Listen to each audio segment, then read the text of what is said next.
ಸುವರ್ಣ ನ್ಯೂಸ್ಗೆ ಮತ್ತೆ ಸ್ವಾಗತ.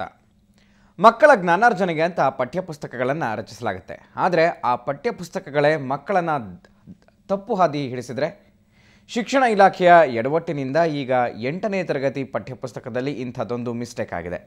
ಮಹಾವೀರನ ಬಗ್ಗೆ ತಪ್ಪು ಮಾಹಿತಿ ನೀಡಲಾಗಿದೆ. ಇದು ಜೈನ ಸಮುದಾಯದ ಅಸಮಾಧಾನಕ್ಕೆ ಗುರಿ ಮಾಡಿದೆ.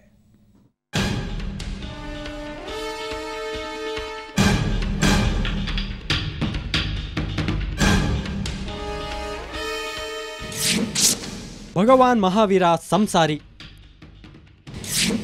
ಜೈನ ಗುರು ಮಹಾವೀರ ಒಬ್ಬ ಮಗಳ ತಂದೆ. ಅರೆರೆ, ಇದೇನಪ್ಪ ಇದು, ಬರೀ ತಪ್ಪು ಹೇಳ್ತಾ ಇದ್ದಾರಲ್ಲ ಅಂತ ಅಚ್ಚರಿ ಆಗ್ತಿದ್ಯಾ? ಇದನ್ನ ನಾವು ಹೇಳ್ತಿರೋದಲ್ಲ ರೀ.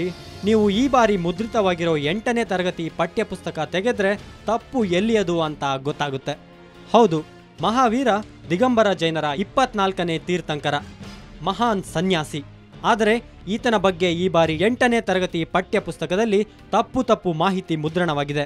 8ನೇ ತರಗತಿ ಸಮಾಜ ಪುಸ್ತಕದ 6ನೇ ಅಧ್ಯಾಯದಲ್ಲಿ ಭಗವಾನ್ ಮಹಾವೀರನಿಗೆ ಮದುವೆಯಾಗಿ ಮಗಳಿದ್ದಾಳೆ ಎಂದು ತಪ್ಪಾಗಿ ಉಲ್ಲೇಖ ಮಾಡಲಾಗಿದೆ.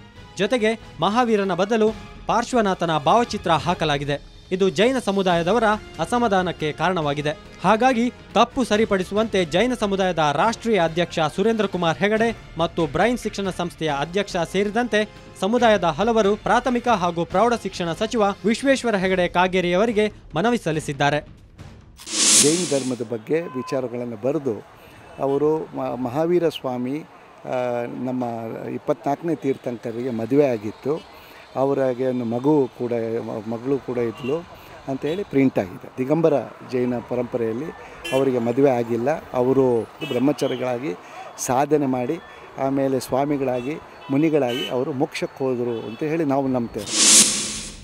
ಈ ಶಿಕ್ಷಣ ಇಲಾಖೆ ಮಾಡಿರುವ ಎಡವಟ್ಟಿನಿಂದ ಕೇವಲ ಜೈನ ಸಮುದಾಯ ರೊಚ್ಚಿಗೇಳೋದಷ್ಟೇ ಅಲ್ಲ, ಶಿಕ್ಷಕರು ವಿದ್ಯಾರ್ಥಿಗಳಲ್ಲೂ ಕೂಡ ಗೊಂದಲ ಮೂಡಿಸುತ್ತೆ ಅಂತಾರೆ ಬ್ರೈನ್ ಶಿಕ್ಷಣ ಸಂಸ್ಥೆಯ ಅಧ್ಯಕ್ಷರು.